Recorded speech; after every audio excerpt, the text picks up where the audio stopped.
Evil is destructive, but it is usually obvious, and we recognize it when we see it. What is often far more dangerous is a fanatical sense of what is right, because it can masquerade as virtue. When people believe they are unquestionably right, they can justify harm, they can justify control, and even oppression, all in the name of goodness. A fanatical sense of what is right creates rigid black and white thinking. There is no room for nuance, there is no room for context or even compassion. Only the absolute belief that one's way is the only way. This mindset can lead to moral policing. It can lead to judgment and even violence, all under the illusion of righteousness.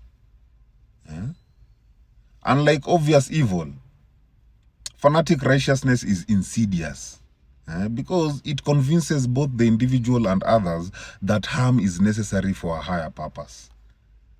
And history is full of those examples, where people caused immense suffering because they were convinced they were serving truth, because they were convinced they were serving justice or even divine will.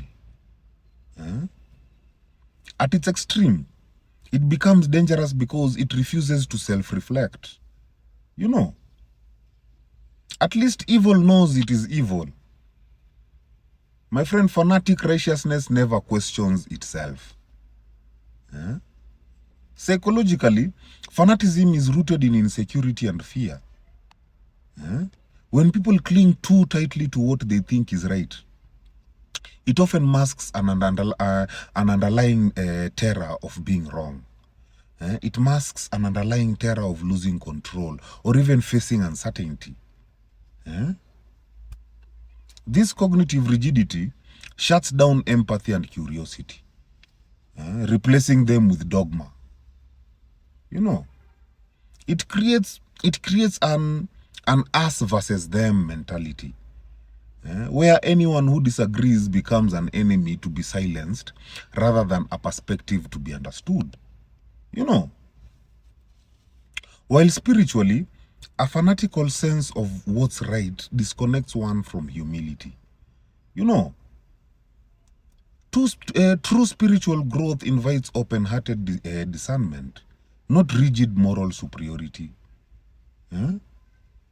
Fanatic righteousness is ego disguised as virtue.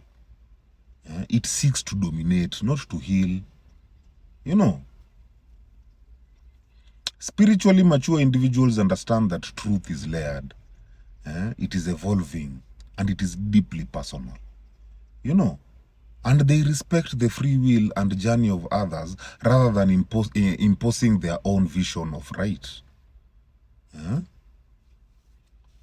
My people,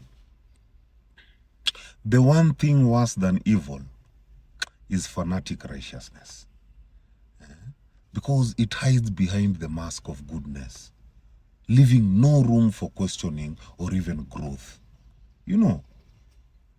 It is fear in disguise. It is ego disguised as truth. True wisdom lies in humility, in knowing that your right may not be universal, and that the highest good never needs fanaticism to justify itself. May people heal. Heal.